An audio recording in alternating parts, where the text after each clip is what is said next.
Hard Hat's all about showing up to play hard, doing what it takes to win. If you want to cement legacy, win another. He's your third center. You don't want to pump him up too much, but it's hard not to. This is maybe the most I've ever agreed with you.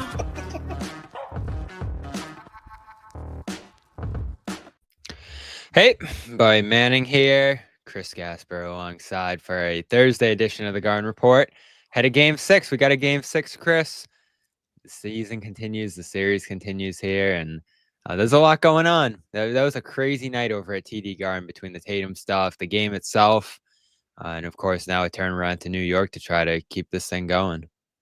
Yeah, really gutsy performance, obviously, by the Celtics. I thought they would respond, but I didn't think they'd respond as forcefully as they did with the 25-point win and really just taking that game over in the second half with their defense. It's really interesting when you look at this series, Bobby. It's amazing. They've had a double-digit second-half lead in every game of the series, and yet they find themselves down 3-2. They're plus 35 overall on the series, and yet they're down 3-2 and trying to become just the 14th team in NBA history to come back from a 3-1 deficit. I mean, 95, almost 96% of the time. It's like 95.6% of the time, including this year's playoffs. If you go down 3-1, you're done. You're losing the series. Yeah, and especially when your best player goes down while going down 3-1. You thought this thing was over heading into game 5, that maybe that would be too much for them to overcome from a game plan standpoint, but also mentally. A quick turnaround coming back from New York and having to play in front of the home crowd. I will say the atmosphere in there was great. It was. Even standing outside pregame, fans were flooding in. There were a lot of Knicks fans, I think, ready to see this thing close out and go to their first East Final since, 2000, I want to say? 25 years, yep. Yeah, so they didn't get that. But the Celtics fans, to me, and I talked to a couple of them up front, a lot of the sentiment was just wanting to see this team one more time potentially here, just enjoying whatever came yesterday, because the Tatum stuff was just awful. When you think he could miss all of next year, that this could alter his career, and you saw some signs for him out there, some T-shirts and all that, but he just had this massive franchise-altering moment the day before, or 2 days before. So I think for a lot of fans, it was a terrible loss in game 4, and you could have imagined, especially losing after the first quarter, there's some boos raining down, them really getting on this team. But the Tatum injury, I think, leads to not only the team rallying together a little bit, and you heard about some of the stuff they did over the 24 to 48 hours there after it happened, but also the fans rallying around this team. To me, Chris, that was the best crowd of the season by far. That's interesting. I mean, you're at more of these games than I am, Bobby. There were a lot of Knicks fans. I mean, I will say at one point I think it was the first half, I was taking some notes and I put my head down with Mitchell Robinson at the free throw line, and I heard this huge cheer, and I'm like, oh, he missed. And then I looked up, and it's like there was an extra point for the Knicks, and I was like, what? Yeah.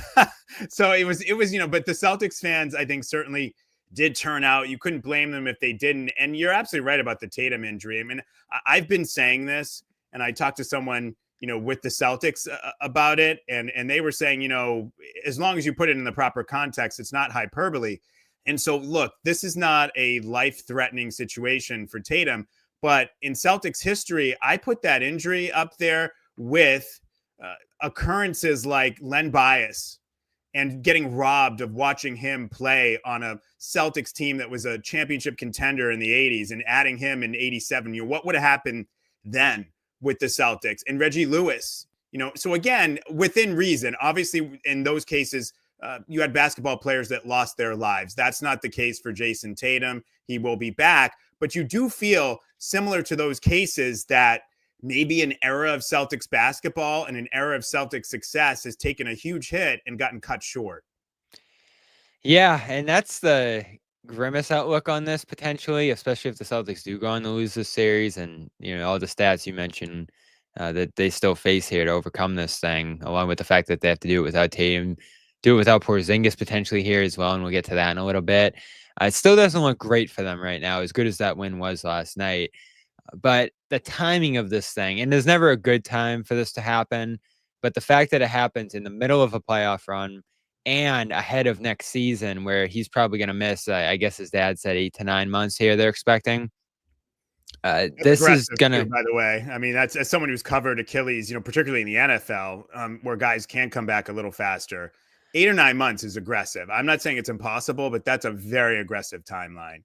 Yeah, and I know there's some new treatments now and stuff, and there's been a lot of information flying around on that front. I'm interested to hear, when we talk to Brad or whatever happens after the season here, if we get some specifics on that. But they didn't put a timeline out themselves. But he's going to miss most of next year. That guys usually aren't right until probably about a year after this thing, and some guys are never right again. A doctor told me 25 to 30%, I believe, of NBA players never come back from it. The Stars have had more success, but Jeff Stotts, I believe, with In Street Clothes, who tracks a lot of this injury stuff, cited a study that I think there were like 9 All-Stars that they looked at with this injury here, and only 4 of them got back to the level that they were before previously. And you can, cite a lot of them. I'm sure you remember a lot of these cases, Chris. The Kobe one, he was Kobe again for a little bit after that. A lot of the guys who suffered this were older than Tatum is right now, which lends itself to ending your career or having it change your career drastically. But the example that really killed me when I heard it, someone who had it at the same age as him, is DeMarcus Cousins. And again, completely different player, completely different body, suffered an ACL injury after that as well. But his career effectively ended after this thing. So, we know how serious Tatum takes his body, how deliberate he's probably going to be and cautious with this recovery. But this is a really difficult one for guys to come back from here. And he is squarely in his prime right now, about to miss his 28-year-old season now as well. It's like, I know you're putting in some dark terms there with the Lewis and bias stuff, but I get why you are, because this is just catastrophic for this team. It really is. Yeah, it is. And I'll throw another guy in there who was a great player before he, had some injuries. And I'm not saying it's the same, injury here, but, Brandon Roy, you remember him, what he was in his prime? Oh, he had the Achilles, huh? So it's like, he's another guy that you look at and you say, oh man, that he had a lot of heel, I don't know if it was his Achilles, but he had a lot of heel issues. Yeah. And so that was a guy who, you look at and say, oh man, that guy was unbelievable. And I feel like people kind of forget about him a little bit. So it is one of those things. Now we look at the positives. You look at a guy like Kevin Durant, and I feel like he pretty much was 90% or is 90 to 95% of what he was before the injury. I've gotten in debates with people over that. Some people feel like, oh, he came back exactly the same. Just my opinion. He's 5 to 10% off, but still obviously one of the best players in the world. And I think that the length that Tatum has, and that's been a comparison over the years for Tatum, has been Kevin Durant. So his length and ability to shoot over the top of people with that length will help him. But I don't know about you. I mean, I don't feel like Durant came back and had 100% the same explosiveness getting to the rim. He could still get to his spots, and he's a mid-range master and always has been. But in terms of getting to the rim, I don't feel like he was 100. He was still very good, but not 100% what he was. And it's just hard to find, because Tatum's 27, Bobby, and I still feel like he was an ascending player. And so I find it hard to find guys that had an Achilles and came back and were better after that, like continued on an upward arc. Yeah. And there's some good positives here too, in terms of how they treated it. They got the surgery immediately. That's got to be beneficial. They went to the same doctor Durant did. So I think that makes you feel good. One of the better players who's ever come back from this thing, going to the same doctor as him. I guess would Tiger Woods have an Achilles tear too? They threw his name in there. Yep. Okay. So yeah, this is a rough one. But again, I've heard about some new ways that they do it. And depending on the tear location, we've all been down there Aaron Rodgers Road, right? With his situation there. And that one's a little hard to decipher. But some football players have come back really fast from this. I do wonder why it takes basketball players a little longer. It seems like that's generally the case. Yeah, that's a good question. I mean, maybe because there's more jumping in basketball. That's just, I'm obviously not a doctor. I'm just spitballing, but maybe because there's a lot more jumping and landing, and both sports obviously have change of direction. But NFL, you can sort of break in the huddle, and it depends in the NFL what position you play in terms of maybe how quickly you can come back and what you're asking for. It's probably a little tougher. Running back, I've heard people throw Cam Akers out there who had that injury as a running back. He hasn't been quite the same. Wide receiver. He Those had are 2 guys though. whose motions are more similar to basketball players in terms of lateral movement, quick cuts. Whereas, other stuff, if it's a little more straight line, like on the defensive side of the ball. Yeah, definitely. And we'll circle back to some of the big picture implications of this here, but Celtics Yeah. still alive for now. And, the one thing I said when this happened, really compelling storyline now of Jaylen Brown, who's been in the shadow of Tatum a little bit, obviously won the Finals MVP and the East Finals MVP all that a year ago, and has been maybe a 1B at times, right up there with Tatum. But again, this has been Tatum's team for their most successful years over the last 3-4 seasons. This is Jaylen Brown's team now, and he's talked in multiple circumstances or instances rather about how he could lead his own team, how he has to sacrifice to play here in Boston, those sort of things. Well, this is his chance, and it was great to hear that he and Al Horford addressed the team before the game and try to refocus them on this series, this moment, that he performed on this level. Stepping into Tatum's role and 12 assists. The playmaking was out of this world for him. He really was, yeah. Yesterday. The ball movement of the team as a whole. And, what I love more than anything is he didn't try to put everything on himself. I know everyone was pointing to the Game 7 against the Heat in 2023 when Tatum went down. It was a totally different approach for him that night compared to this one, where he relied on other guys, where he got everyone involved, where he didn't dominate the ball. He spread the wealth. And I thought it was probably their best ball movement game of the entire postseason. I think the stats bear that out too. The way he led this team on a dime, in a very difficult circumstance was encouraging because he's going to have to do it for well over a year now. Yeah, and I think that is one of the interesting subplots of this whole thing is, does it expose weaknesses in Jaylen Brown's game, or does it highlight how good he could be if he weren't being asked to play Robin to Tatum's Batman? And I've joked over the years that's a very common analogy, Batman and Robin. But what I've said for a while, Bobby, and I truly believe this, look, Tatum's the best player on the team and he's better than Brown. But this team's success to me, and you look at last year when they won the championship, and as you mentioned, Jaylen was both Eastern Conference Finals and NBA Finals MVP. They won last year because of the tandem, not Tatum. And I feel like the team's success is the tandem, the Jays together, not just Tatum. I feel like this is more like Superman and Batman than Batman and Robin. But we'll see that. We'll see whether Jaylen can perform efficiently when there's so much more attention on him than there is when Tatum's in there. And I know you've covered the team now for a while. I mean, the on-off numbers with Tatum are like crazy. Jaylen has gotten opportunities through the rotation to be the guy, and the numbers are not great. Now, obviously, he was great in Game 5, and so this is something we want to see moving forward. You're right about the playmaking. They had 27 assists, only 9 turnovers, so 3-to-1 ratio is great. And it's amazing to me, when they lost Game 4, they had 15 assists as a team. Jaylen had 12 assists on his own in Game 5. So the ball was popping last night. I thought he set the tone. He did what you want a superstar to do, which is get the other guys going, as Shaq would say, get the others going first, then look for yours. Yeah, and the diving play into the bench, a real moment. I know Joe pointed to that one as the play of the game, led some free throws the other way. There was all kinds of great defensive plays from him on Brunson. I believe he hit Brunson with 2 of the fouls. 5 fouls on Brunson in the third quarter, which is a crazy sequence in this game, alongside all the Luke stuff that we'll get to in a second here. And they got a good whistle in this game. They took advantage of it. And the one thing I love here is you do see a little bit of a different style playing through Brown compared to playing with Tatum. There's a little more urgency. There's a little more pace. Pace was so badly needed in this series from them. It was a big part of their collapses in the first 2 games. I felt like was playing too slow, getting too stagnant. And as wild as Brown can be at times, and the turnovers tick up and you get the frustration of the handle and all that stuff, I do sometimes like, or at least appreciate, maybe there being a mistake or two because he's aggressive, because he's urgent, because he's attacking downhill. And, we can go to the 3-point discussion if you want. This is the only element here. And we talked about it, I think, when he was going through the injury, that gives them that transition component, that gives them that downhill component. And he's posting up more than ever before this year, too, and really using his strength, especially where he hasn't had his burst with the injury here.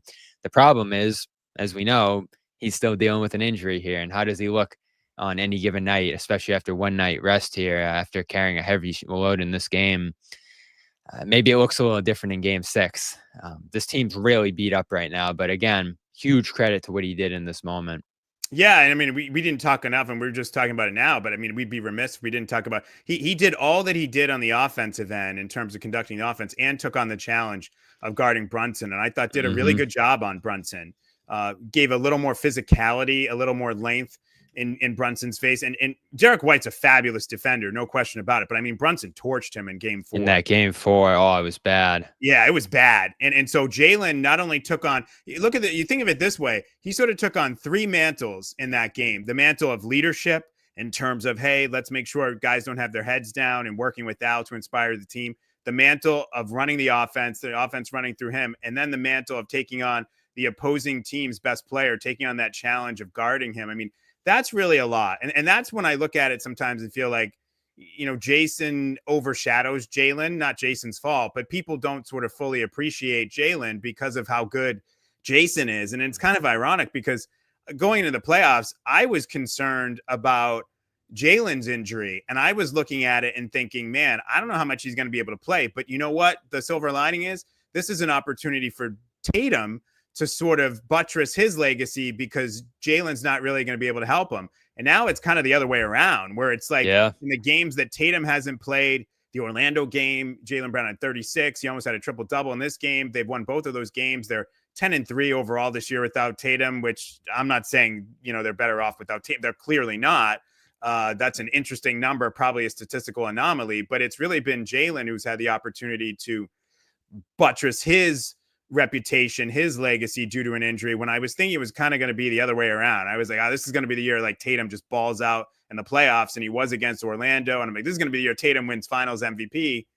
And now, unfortunately, we have this injury, and there's just a lot more on Jaylen. And so the silver lining maybe of it is that maybe you get to see a little bit more of what Jaylen's fully capable of.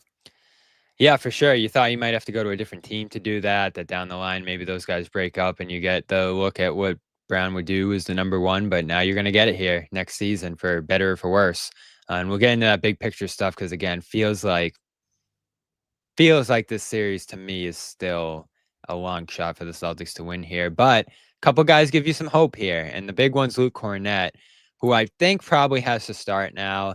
You're probably a little overdue going to more minutes from him, and it took Porzingis, I guess, not being able to breathe in this game, which we'll get to us in a second as well, for them to start Kornet out of halftime and play him extended minutes. I think he played 5 minutes in Game 4, something ridiculously low for Kornet here, and hasn't been as involved in the playoffs as I thought he would be. He had a tremendous year. One of the, I thought, underrated storylines this year was him becoming one of the best pick and roll partners for Tatum. And one of the best in the league when you looked at their combination. Obviously, that's out the window now, but he still did some good stuff with Brown here. And defensively, what he did in the third quarter was silly. He obviously playing off hard and just sitting back at the rim, but he timed his help perfectly. Swooped in on some offensive rebounds. The block on Towns was great, and then he got out to the corner and blocked hard. Oh yeah, another block. He ran and saved the ball, and then dunked the other way. I mean, the sequences on defense and offense that this guy pulled off during that run, playing big minutes there too. He comes off the floor exhausted. This is awesome because this guy's been here since 2021 now. He's really developed. He's really changed his game, and very quietly, if you didn't pay attention too much this year, became a real force off their bench at doing the little things that he does here. But this is another level. This was his best game in green by far. The way the crowd was connecting and interacting with him was really cool here in this moment. And listen, Chris, I'm probably his biggest fan, so I'm going to go out about this a little bit here. No, do it. He deserves it. This is great. Yeah. And it's awesome for him. Very, very humble guy. Really doesn't expect to play a ton. There's been stretches in his career where he's mostly been a DNP or maybe like a bench jokes energy kind of guy. But he was dominating in this game, like legitimately physically dominating. And that's another cool component here too, is he wasn't a very physical player a couple years ago, and he's really added a lot of muscle. He's really added strength. Defensively, he's playing with more force and aggressiveness here too. Obviously, remember the Kornet contest a couple years ago where he wasn't even trying to block guys; he was just jumping up. Yeah. Now you're getting 7 blocks in a playoff game, out of this world. Yeah, I mean 5 in the third quarter, and that's so many of those sequences you're dead on with. But I think maybe my favorite was he blocks OG Anunoby, which is not an easy thing to do. Saves the ball, and then down the other end initiates a perfect screen and roll with Sam Hauser. Basically it's like he hands it off to Hauser, great screen, rolls to the rim, gets like a dunk. He really gave it to you on both ends. And he was a huge lift for the Celtics and a huge part of the defense that held the Knicks to 4 of 20 shooting in the third quarter and really, flipped that game. I mean, that was like a 65-65 game. And then the Celtics go on a 16-3 run. And he was a big part of that, being able to deter the Knicks at the rim and just the energy that he gave the team. I know Joe talked about his rebounding too. That had been an issue for the Celtics in game 4, the rebounds and giving up all these offensive rebounds. And I give Kornet a lot of credit because I think, again, what he was able to do defensively was one of the big changes in game 5. You look at game 4, Bobby, points in the paint in game 4. The Celtics got doubled up. It was 64-32 Knicks. In this game, the Celtics ended up with more points in the paint than the Knicks. I think it was 36-26. And so I think Kornet had such a huge effect. I guess my question for you is, I looked at the lineup they put out there last night, which was Porzingis and Horford without Tatum. They went double big off the jump. And, I was looking at that and thinking, is that the right move to make with the Knicks starting lineup? Or do you want to save that for when Mitchell comes in? Why would you do that versus, say, putting Pritchard in the starting lineup? They've been scared to go small all year, and they've loved Right. going big. I think they like the offensive rebounding component there. They're probably worried about the Knicks' offensive rebounding too, which has hurt them at times here. But Porzingis just isn't rebounding well, and we might as well talk about him here while we're on the Kornet topic. They start Porzingis in this game. The stats for Porzingis, particularly with Horford and that double big look, have been awful in the series. Yeah. And there's been many times here where you're wondering if Porzingis can even play at all. And in this game, you saw right away missing layups, losing the ball, posting a guy up. The level of or the lack of resistance he's been able to put on smaller defenders, and the way he's just unable to be forceful, trying to back those guys down is really staggering right now. Like guys like Mikal Bridges and others there are defending him with ease. There's no energy. The drop off as the minutes go on there is pretty significant, and you get to obviously 10, 15 minutes in these games, and that's it. But game 4, he's out there in the fourth quarter playing important minutes. Game 5 with the season on the line, he starts. Eventually, Joe cuts him off, and as you heard there, I guess they had a conversation and said, "We're only going to use you if you absolutely need to." I get it. You want to have deference to a veteran like that, a guy who's been important, that wants to be part of this thing here. But with your season on the line, you have to make some quick, tough adjustments. And not only this, but the Pritchard thing, not playing him extended minutes until game 3, getting away from him in game 4, right after he had the team leading scoring in that game 3. It doesn't make much sense to me. And Joe talked a lot of this year about how they have different lineups that they can go to, and they're so flexible, and they've tried everything. They did a ton of experimenting during the year. And in the playoffs, they've gone the other way where they've tightened things up. They've relied on the starters more. They haven't gone to those bench guys who were so effective all season as much here. And this is such a killer because you see what Kornet's capable in this game. You see what Pritchard's capable of in a couple different spots in the series. And you finally found it, but you're still on the brink of elimination. And you still have this real uphill battle to win this series.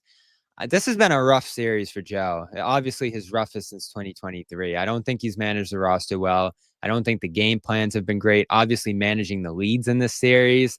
And, if you look at the stats, Chris, this is probably going to go down if it continues where they have all these double-digit leads in these games and continue to win for a big percentage of these games. Probably the largest share of a lead in a series a team has ever had while losing that series. I think after game 4, I looked at it, and it would have been, if the Knicks won at that point, the lowest share of a lead in the total minutes in a series for any team that won a series. The Knicks would have been at that point. That's crazy. Yeah, that's insane, Bobby. Yeah, and it's interesting too with Joe from the standpoint of, and look, he was proven right clearly in game 3 in New York, but people sort of get on Doc Rivers all the time, and Doc Rivers was the one who coined the make miss league. And I feel like Joe sort of in a more, like a more fancier way, basically says the same thing. Like when he talked to B-Rob, Brian Robb of Mass Live and said, well, the duality of your question of asking about, oh, the Knicks made their threes and we missed. I mean, if you're as a coach basically just going to throw up your hands and say like, well, we make them when we make them and we miss them when we miss them, and you're not going to adjust, well, what do I need you for? And that's what it's looked like in this series. That game 4, they're leading. They're shooting 50% from 3 late into the third quarter. They missed 6 straight threes in that third, and then it's like, here it goes, and another double-digit lead's gone in the fourth. Yeah, and I'll tell you, one. So again, I had a good feeling about the Celtics in Game 5. I didn't think they'd blow them out by 25, but I had a good feeling. I thought they'd respond, and I think sometimes, yes, the Celtics are banged up, but sometimes I think we forget what their overall talent is in terms of, all NBA player and Jaylen Brown, multiple-time champion, all-star caliber player when he's right, and Drew Holiday, the 6th man of the year, and Peyton Pritchard. I know Porzingis isn't right, obviously, and then playoff Al is a different animal. But when you look at it, the 2 games in this series they've won, Bobby, they've shot 50% from 3 and 45% from 3. And when they lost in Game 4, they shot 37.5, which is like, that's really respectable. That's kind of like a baseline, like if you shoot 37.5, that's kind of like average-ish for a good shooting team like them. And they couldn't win that game. So it scares me a little that the only 2 games they've won, they've shot lights out from 3. And if that's their only path to victory, not only in this series, but if somehow they get beyond this series, you just can't ride that all the way through. Like, that's not going to last, particularly without Tatum. Yeah, for sure. In this matchup, it's staggering how little they can get to the paint, how rarely they've been able to get by some of the perimeter defenders. It's still so interesting to me with Tatum. He was not looking good on the perimeter, separating from a guy like Brunson, separating from some of their other perimeter defenders leading up to that injury. So I almost wonder if he was dealing with something else leading up to that, because he just didn't look like, to me, his usual self when it came to that burst off the dribble. Obviously, he had the wrist things going on too, so maybe that goes back to the handle. I don't know. But that was something I thought about after he got hurt there. And obviously, Porzingis can't take advantage of these mismatches right now. Brown did a better job last game, but the offense, and it's not just this series. You remember the Orlando series too, Chris. The offense wasn't good in that series either. And it's not a great look right now, I think, for this coaching staff. I think the stars have underperformed to some degree here too for this team on a whole in the postseason. The Porzingis thing just stinks, though. And I don't know if you've ever seen anything like this, where he misses 8 games. He comes back and looks like himself at the end of the year. You remember that game at MSG where he hit 8 threes, including the game winner in overtime? Yes, I mean, that was just electric stuff from him. And this was probably the best regular season of his career. First round, he wasn't great, but it didn't look like fatigue or, a lack of minutes or whatever he's been dealing with now. That hit in game 1 of this series, where just out of nowhere, he disappears off the bench, misses the second half. And ever since, he's been 5% of who he usually, like, I would put the number at a tiny percentage of who he usually is. And it's been devastating because they've continued to play him. There was maybe a little bit of a stretch in game 3 where he's blocking Towns a couple times late. He had a lot of blocks in that game where he helped you a little bit.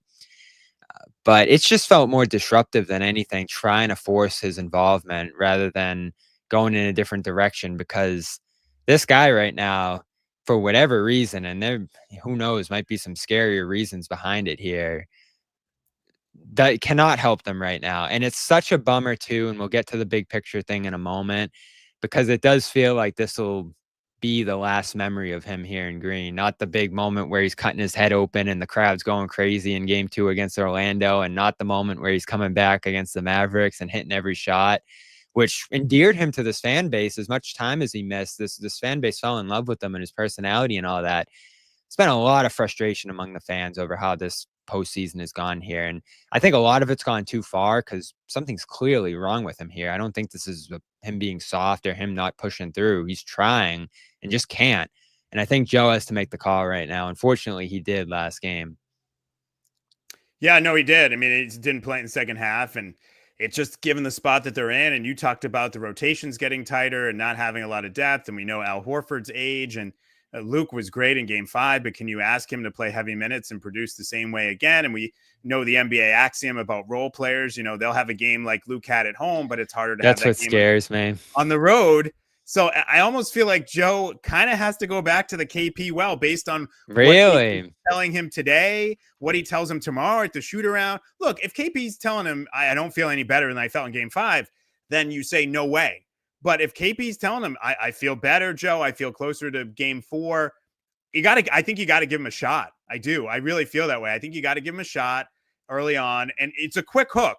You know, you can't give him a lot of rope, Bobby, but just given where they're at in terms of overall depth, even if he's, and you said he's been 5 to 10% of what he normally is in the playoffs. And I agree with that. But even if he can get up to 40% of what he normally is, that type of player could help them from a rotation standpoint. And I also would say that the other reason I'd give him a shot is that now that Brown's the focal point of the offense, I don't think there's another player on the team that Brown has better chemistry with than Porzingis.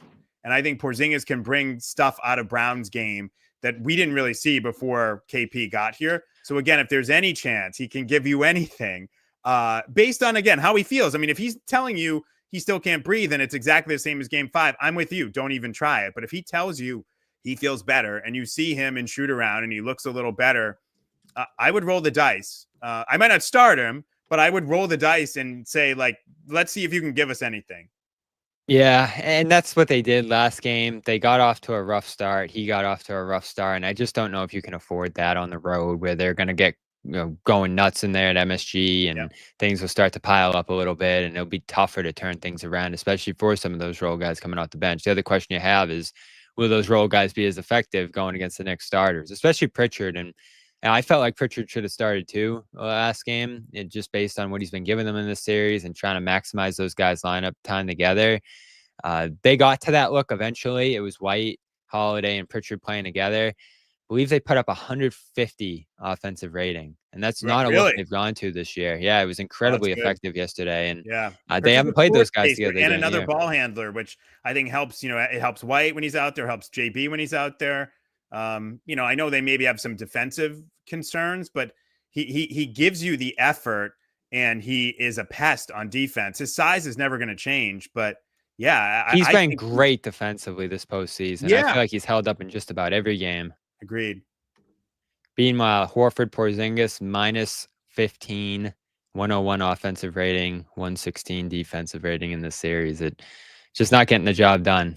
So they got to go in a different direction there. And if it's not to start, it's got to be fast. It's got to be a quick adjustment. And they got Pritchard in there a couple minutes into the game because of Holiday's foul trouble, as Joe said after the game, and with Porzingis, it was the breathing there. So the worry you have is that they might not have even made those adjustments if those things didn't go the way they did there. They had a reason to go in a different direction.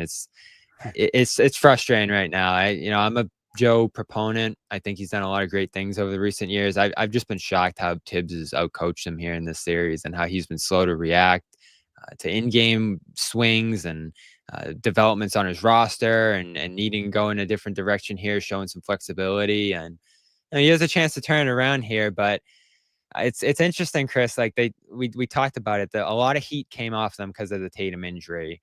There's a whole different conversation around this team, even coming off of a win like this, because you're still down 3-2. You could still potentially lose the series tomorrow. This is a disaster. It really is. Losing this series, losing this chance to potentially repeat as champions here while seeing your window close to do so with the Tatum injury in all probability. Those things just all happening at once. And again, Tatum went down at the end of that game where you're down 9 after that turnover. Time's running out. You're probably going to lose that game anyway. So it doesn't absolve them too much. It doesn't absolve Joe. It doesn't absolve the other guys on this roster who have come up short. I think there's a lot of blame to go around here, but this is really going to go down to me as one of the bigger upsets in NBA history if the Knicks close this out. No one in the world was giving the Knicks a chance coming into this series. The Vegas odds were absurd. Maybe people, including myself, should have given the Knicks more credit because I think they've done some good things in this series. But this is, like we've talked about with the double-digit leads and 2 20-point leads in the first 2 games at home. This is that classic case of like, oh, who won it and who lost it. The Celtics have lost this series. They should not be in the position they're in right now.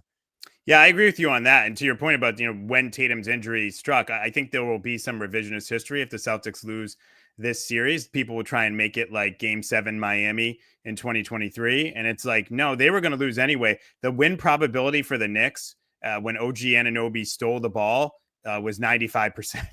Because I went back and looked it up. But before that play, before the Celtics even ran the play where Tatum passed the ball to Jaylen Brown, the win probability for the Knicks was 89%. So it's like they were probably going to lose anyway. There shouldn't be that revisionist history. And you're right. And that's what's so devastating about the whole thing.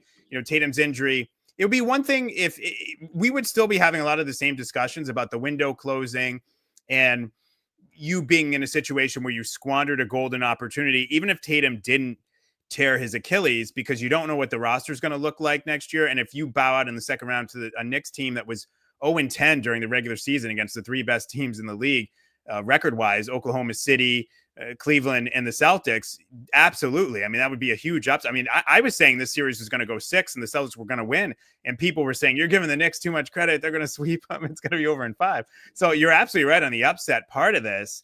And it would be an all-time upset. But I think the Celtics are going to get a little dispensation, a little grace, because people are going to just remember that Tatum injury. And I think they'll look at that Tatum injury as marking the closing, if the Celtics lose a series, the closing chapter of this era of Boston basketball, and not sort of the overall series loss to the Knicks, not getting down 3-1. How are you feeling about their chance to come back here, though? I feel that they can push it to 7. I really think the pendulum of pressure swung back to the Knicks. If the Knicks don't win this in 6, it's going to be a real challenge, I think, for them to win it. I really do. So I'm feeling pretty good about the Celtics right now. 2 days off, by the way, if they win tomorrow, which helps. Yeah, I'm feeling pretty good about their guys. chances, both in Game 6 and overall. But I think you're going to see the Knicks' best punch in Game 6. We've sort of been down this road before, though, right? And this is where I have to stop and sort of censure myself a little bit. And again, 2023, 3-0, you come back. Doesn't it feel like 2023? It does. It does. And I was thinking about this the other day, Bobby. Think about how many big games the Celtics have had, like Game 7s they've had on their home court, or even like just big games like Game 6 of the 2022 finals. Where trailing in a series. Yeah, they're on their home court and they have a chance to win or extend the series. I like their odds. And then they lose. That's how it feels to me. You could push this to a 7th. Everyone thinks it's going to go the other way at that point. Maybe the Celtics get a little comfortable and confident at that point, and that's when they let down. There really is just still, even after the championship, a mental component with this team of playing at home or playing in advantageous positions where they're expected to roll and not coming through in those moments. And then on the opposite end, when everyone thinks they're done, like yesterday, they come through with one of their best efforts of the season. It's pretty wild, the swings that they have in terms of what team shows up in different moments here. But it's hard to pick the Celtics here still when you consider the Porzingis, development. Brown, is he going to have enough to carry the amount of weight he needs to? There's still an enormous amount of pressure on Horford. And again, those 2 days help you after this. If they can get through Game 6, they're going to play a Game 7 on Monday if they win tomorrow.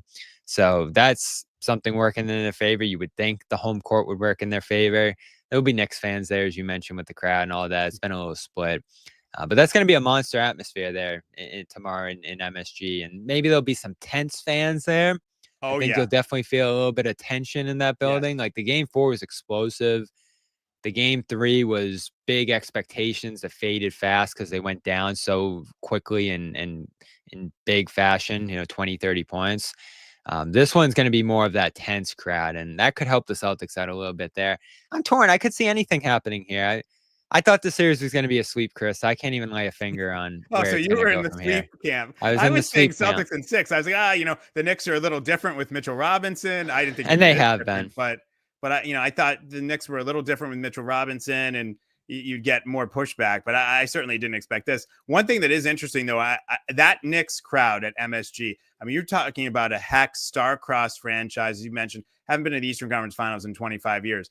I think if things start to go awry for them, it's going to be like, the Bruins crowds in Game 7s where people are just fatalistic and they're waiting for the other shoe to drop, and you can feel it in the building. There's just this like anxiety and agita in the building with the crowd. I think you're going to hear that and feel that if the Knicks get in a situation of a slow start or they're trailing, where you're going to have that crowd just sort of the whole PTSD factor of being a Knicks fan, being like, here we go again. I'll throw in this too from game 3 when they're sending Robinson to the free throw line and he airballs that free throw and just puts his head down the line, which I've never really seen anything like that. Him just succumbing to the pressure out there or his struggles like that visibly. That sent him into a tailspin when that happened there. And he started hitting his free throws actually last game, which is interesting because the Celtics just keep following him. But he's been a major swing factor in this series for all the people that thought he could be. And I wasn't buying that because it didn't sound that important. A guy like him swinging a series that was this lopsided during the regular season. But Knicks have outscored the Celtics by 26 points with Robinson off the floor. The Celtics have outscored the Knicks by 61 points when he's been off the floor. Oh, wow. So that explains some of Joe's urgency to get him off there with the fouling, but it hasn't been as effective in recent games after it was that great in game 3. But it's another element here, and he's been a force that they've struggled to handle here. But some of the things that worry me going into this one, they sent the Knicks to the free throw line 40 times last game, and they've sent them there a ton in this series. Which if the Knicks are hitting more shots, that's a problem, giving them all those extra points. Awful 2-point shooting from the Knicks in this one. So bad. I think it was 33% in game 5, where you think that's going to go in the other direction a little bit there. The offensive rebounding advantage that they're starting to find here worries me a little bit, as well as, the turnover battle at times when the Celtics have been their worst at this series. They've really struggled in that area. And it just brings us back to what we said earlier. Is this just going to be a matter of do the Celtics make shots or miss shots here at MSG? And that's going to decide their season. I hate that it's boiling down to that for them because they were such a more flexible, versatile, multi-dimensional team during the year than this. Yeah, I think it's going to come down to their defense. I do. I mean, obviously the shot making, they're going to need it, but really defensively, can they force the Knicks into difficult shots? Can they impose their will defensively, get the Knicks to go with some of those stretches where they're not able to convert, a made field goal? Try and change the game, take control of the game, dictate the game defensively. I think if they can do that, like I'm kind of expecting this game 6 to be based on who the Celtics have available, how tired they're probably going to be, the pressure on the Knicks. I'm kind of expecting this to be more like game 2, like a 91-90 rock fight. I don't think this is going to be a high scoring game. I could be wrong, but I think it's going to be more of a rock fight and who's able to make the plays in the end to win. And so things like you mentioned, turnovers, second chance points, fouls, free throws, all that type of stuff, I think could make the difference on the margins in terms of who wins this thing. And then there's the factor that we've seen in this series. If the game is close in the fourth quarter, it's advantage Knicks because of Brunson. I mean, he's earned that Clutch Player of the Year award many times over. So if it's close and Brunson has the ball, I think you have to lean towards the Knicks. Yeah, for sure. The crunch time's been no contest in this thing. If it's been a blowout, the Celtics have won. If it's been a close game, the Knicks have won. And that doesn't seem like it's going to change here, especially after Tatum goes down. Again, I have no idea where this thing's going, but I do want to talk some big picture with you here if they do end up losing this thing. What are you doing next year? It's going to be a challenge. It's going to be a bit of a reset. We knew that already. But now you're in a spot where you're like, all right, do you want to reset the luxury tax? Do you want to reset the second apron line here, knowing that this probably isn't going to be a championship contention season here? There's some stuff that they can do that I think looks obvious at this point. I think moving off Kristaps Porzingis' expiring contract after how rarely he's been available over the last 2 years is probably a no-brainer. Drew Holiday, you're still seeing the level he can play at here, which is probably almost a positive for them because I do think there'll be some suitors for him around the league despite his contract being a tiny bit bloated, especially in the last 2 years of it there. That might be a tougher deal to move just logistically, but that's probably the straightest path to moving under that tax line is moving off Porzingis, moving off Holiday. There's been some talk of moving Brown here, which I really don't get. I guess that allows you to bottom out potentially. And some people like the idea of that if you're going to lose a season anyway from a championship standpoint. But to me, you just saw the teams that tanked this year lose the lottery. Yeah, you Utah, see how Washington, Charlotte. Yeah, you see how tough it is to get out of that hole and how long it can take. I just don't think when you have a star like Jaylen Brown who can keep you afloat through this year, and maybe that turns into something with some of the younger guys around him. I always prefer to stay in the mix rather than bottom out, especially in this sport and where it's gone for teams that bottom out like that. I don't know what the return would be for Brown. And again, like you said it earlier, the strength of this team has been having both of those guys. And the only hope they have to get through this year without it being a disaster is Brown being that one, all NBA, whatever you want to call it, kind of star here to carry this team. And, I think his leadership will be important for some of the younger guys as they try to vault them up and get them more involved. I think Al Horford, who's a free agent here, returning him in some capacity will be important. And Luke Kornet's a free agent as well. So there's a lot of moving parts going on here this summer. And obviously some level of budget that they're going to have to get below here with the new ownership. So we're just beginning to wrap our heads around it. I really have no idea what's going to happen yet here, but what's your first impression now that Tatum's going to be out for most, if not all of next year, about how they should go through the summer? Yeah, I don't want a full tank. I would move Drew, not because he's not still good, but just there's 3 years left on that deal and it goes up a little bit next year. And I think he has value. And so, depending on, I'm not always fully aware of all the machinations of the CBA, but depending on what you could get back in terms of, players and a draft pick, that would be great. I think he still has value and maybe you can get a little younger there and get some assets that help you down the road when Tatum is back. Porzingis is an interesting one because I feel like if you move him this offseason, you're selling really low. I know he's an expiring deal, so someone might want to just take them into that cap space. On the other hand, though, if you want to make the playoffs, depending on how it works out financially and how much money they have to cut to get below the second apron, I might just hold on to him because it's the last year of his deal anyway. And then, I'll make that move and just sort of let him walk at the end of the year. I probably would try and move Hauser too, as that goes up to 10 million. Again, if I'm not a championship team, do I need to spend $10 million on a shooter off the bench? Probably not. Maybe Baylor Shireman is ready, or you can find Drew Peterson, somebody else can sort of fill that role. So those are the moves that I would make. The other thing of not moving Porzingis for me, again, unless it's just strictly to make the numbers work to get under the second apron, is that what you mentioned, Horford's a free agent, Kornet's a free agent. You don't have a lot of depth up front. And I know he's not a guy that plays 82 games or anything close to it. But again, if you want to try and make the playoffs next year, I think you need some size in your front court.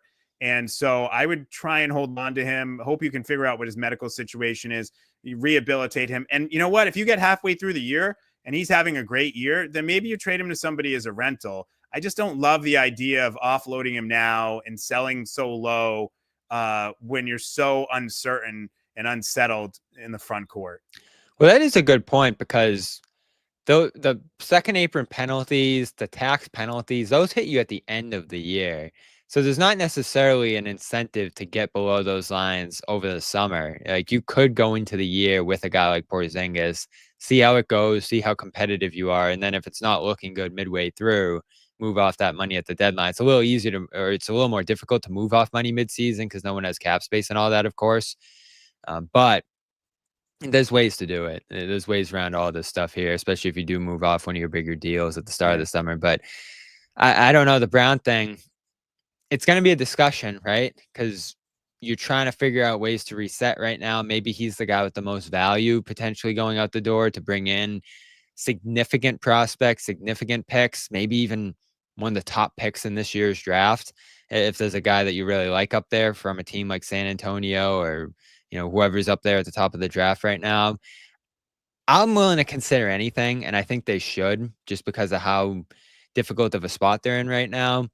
But again, to me, the stability he provides, the leadership, the length you have him under contract here too. It's not like he's going to be a free agent after this year. You have him for many more years ahead into the future. I get that it's tough to build a team around two supermax guys. But to me, if you go in the tank here, it's going to be really difficult to get out of that spot. Well, and the other thing I'd say is, again, I think some of these trade Jaylen Brown assumptions are, or I should say, some of these trade Jaylen Brown discussions are based on the assumption that when Jayson Tatum comes back, he's going to be exactly the same player he was before and maybe even a little better. He might not be. So in other words, he might need that 1A guy more than he did before, or it might become more of an even partnership than it was before, at least in the first year Tatum's back. So if the idea here is, oh, we're going to trade Jaylen Brown and get all these pieces to surround Jayson Tatum with, well, you have to make sure Jayson Tatum's going to come back as the full Jayson Tatum before you do that. If not, I mean, there's a possibility. I'm not saying that's a probability, but there's a possibility he comes back and he's the number 2, because Jaylen had a great year and he's healthy, and Tatum's 80% of what he used to be. So he's the 1A, and you'd still be a championship team. So I just think you can't do this and assume that you're just going to have the exact same Jayson Tatum, and then you're just going to have this, sort of like Tom Brady and the Patriots, right? Where they had one group of guys around him, those guys aged out or moved on, and then they put a younger group of guys around him. But the constant, the fulcrum was Tom Brady, who continued to be Tom Brady. And that's my best case scenario for Tatum, is that, ultimately we look back on this injury the same way we look back on Brady's torn ACL. It was just a blip in a career of brilliance, but you don't know that. And so I wouldn't be offloading Jaylen Brown at this point until I've at least seen Jayson Tatum in the rehab process and have some idea of what he's going to be like when he comes back.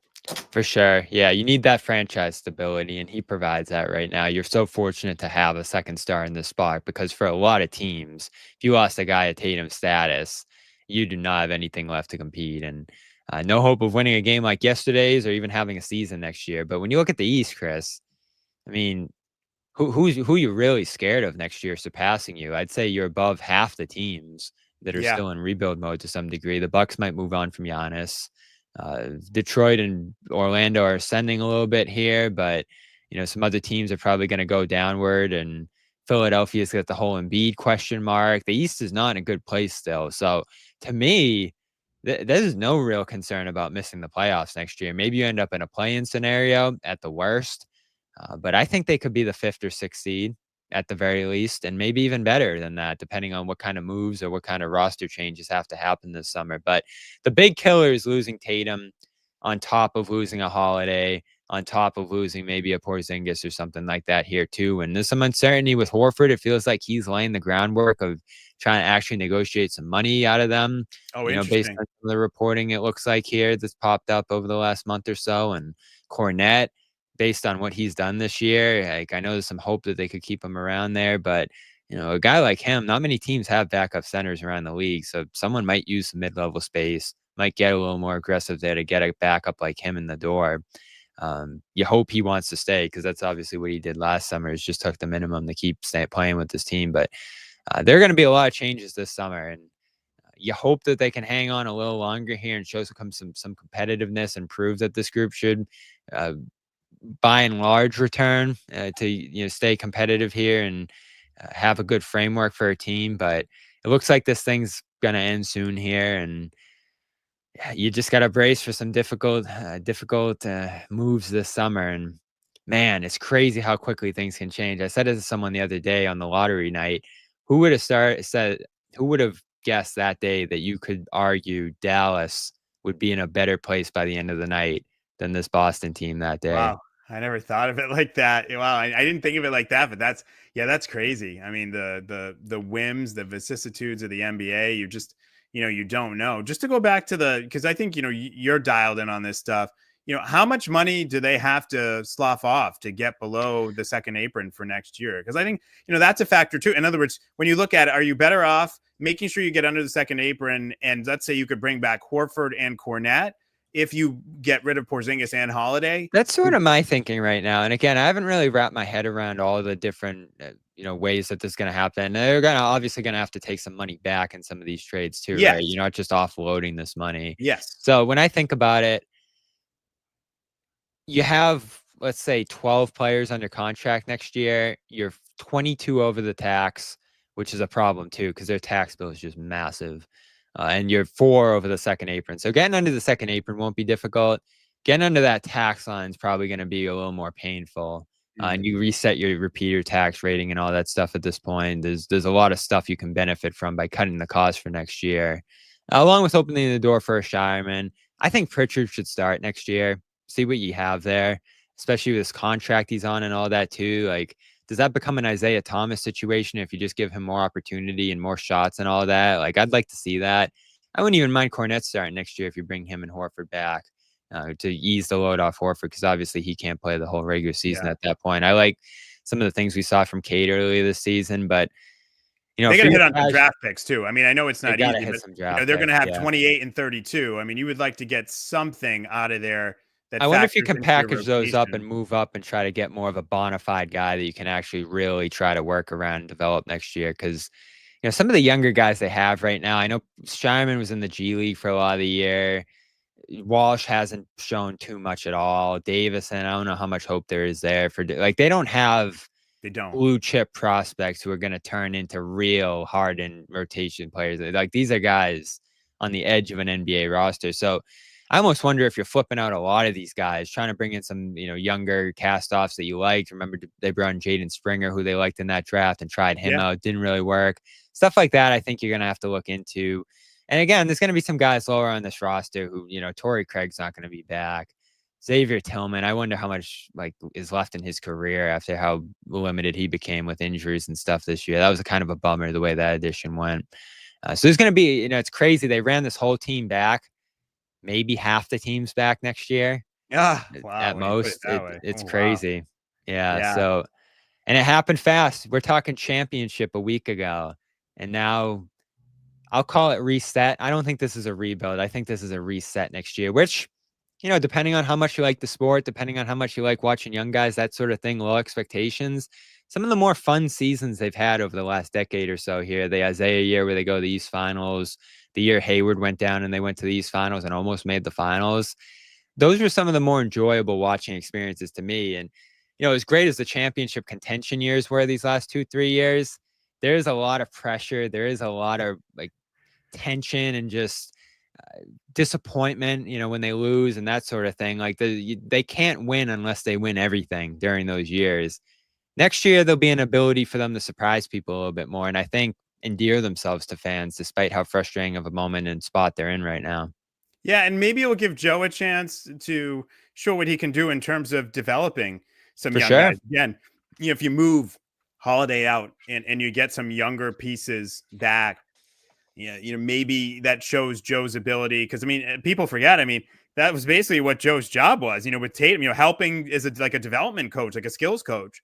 So can he do that with some of the younger guys without that pressure of it sort of being like championship or bust? This was a weird year to begin with, I thought, for them, because you could see some of this stuff coming, not the Tatum injury, but even if he didn't get hurt, even before he got hurt, there was discussion about this is the last ride. This is the last dance. I wrote that during training camp, that this was the last dance for the Celtics. With the ownership change. Yeah. You could see this coming in terms of, you knew you weren't going to be able to keep this together for very long. And it just shows you how fickle sports can be in terms of what they've had to deal with injury-wise. It was Brown's injury. Well, even before that, it was, mallet finger for Holiday. And then you have Brown's injury. Physically. Yeah, Holiday's hamstring, Tatum's wrist, just Porzingis' situation with this illness coming back. They just have not had the type of luck that they needed. And there's a lot of luck involved. The team was built to be a championship team and would, to me, still be, I know Oklahoma City beat them twice during the regular season, but to me would still be the odds-on favorite to win the championship if they were fully intact and fully healthy. When we were breaking it down going into the playoffs, Chris, you knew it was going to be harder this year. You knew there were more challengers, and Cleveland fell apart here too, which is worth mentioning. It's crazy how that went as well. So a lot of the things we expected. Oklahoma still hasn't sealed up their series out west. This has been a totally unpredictable postseason, but you still thought if this group was somewhat together, there was too much here. There was too much shooting, too much depth. It always felt like the other team was really going to have to put it together in a significant way to be able to win 4 games against them. And so there was just, in all probability, despite a lot of the stuff we watched this year where you went, that doesn't look great, or January, they struggle. And, there were some shades of 2023 with the signs, the red flags you watched during the year. But you still said, oh, there's just too much talent here. Porzingis is going to be available this time around. You got Brown and Tatum, who you're always going to get one of those guys doing their thing. The depth's great. And so, when I was looking at it, I was like, maybe Oklahoma City can beat them. That's it. They're going to get through the East. They're going to get to the finals. And Oklahoma is not as experienced as them. And that could be a factor there. So the one thing that could kill them was injuries, um, health falling apart overall. And it's strange because that happened, but it's not really the reason they lost. Like, they did not come through in this series with enough health to be able to at least get through this series. So it's a weird ending for this team. And, people are talking about like the end of an era. And again, I'm still trying to wrap my head around that a little bit too, because I think this core is going to have a second statement and, a second act here in a couple of years. But wow, like, you thought this might be a 2-3 year run. Now they're just like everybody else that won the one championship, Toronto, Milwaukee, Denver. Like, they're the latest in those lines of teams that were great that one year that they got it done, but weren't able to turn into a dynasty. And this looked like it could have been a potential dynasty here. Yeah, it did. I mean, they certainly look like they could repeat. I mean, we'll see what happens. It's interesting. Look, Indiana has the fourth best record, or had the fourth best record during the regular season from January 1 on. But I think if you had told a lot of Celtics fans, oh, it's going to be Indiana again in the Eastern Conference Finals before the playoffs started, they'd say, all right, we'll take that. So it's one of those things. There's a part of me, it's a very small part of me that looks at it and says, okay, if they can somehow get past the Knicks and reset and get in another series with Indiana, I know, right?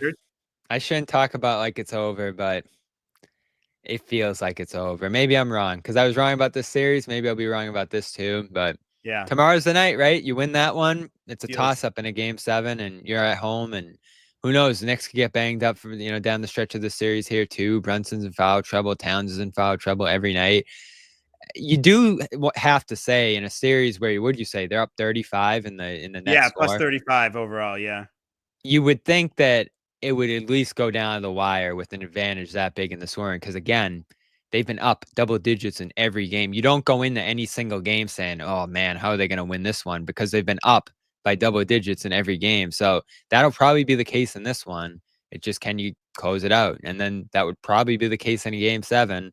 And at that point, it's, can you close it out? And if you do, like you just said, you have home court on Wednesday next week against Indiana, who you swept last year. So listen, I'll give you guys some hope. If you want to lean on that, you have enough here. Brown has been great. Horford, when he has the rest, can reach another level. White was awesome last night. He was tremendous. Like gamer. When the series games on the line, you remember Game 6 in Miami to make that 2023 comparison again. He's going to come through in a big spot, and Holiday's been really good this postseason as well. So there is enough here to push this series to the brink. So I'll push back off my doom and gloom a little bit. All right, there you go.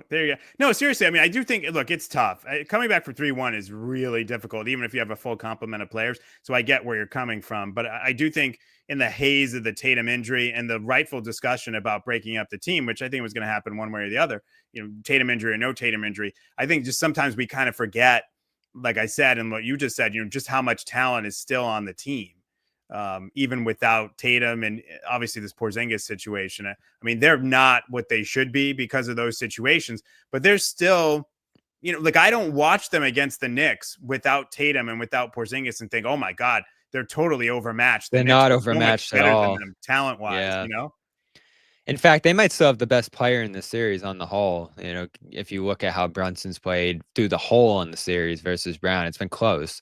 And then, you stack up the other guys from there. It's close as well. And, they've limited Towns. They've limited Bridges. And OG was, 1 of 12 last game. So that Knicks offense hasn't really gotten going for a lot of the series too here. It's going to be interesting. I'm really intrigued to be in the building tomorrow night. There's a lot of different ways that could go. It feels like this group's galvanized a little bit too. There is a little bit of the 2023 element in that sense too, that all belief is gone here. So there's no pressure on them. And like you said, Chris, there's going to be an enormous amount of pressure on the Knicks. You're up 3-1 if you're them and Tatum goes down. You have to close that series, especially with the chance to go to a finals, given that it's Indiana next round. Ooh, it is going to be tense in there tomorrow. Yeah, definitely. I'm saying those Knicks, Ben Stiller, Timothy Chalamet, they're going to be biting their nails for sure. and you're going to feel it in that building if the Knicks get down or shots aren't falling. There's going to be that fatalistic sense, almost kind of that pre-2004 Red Sox fan sensibility of, oh no, here we go. Here it goes.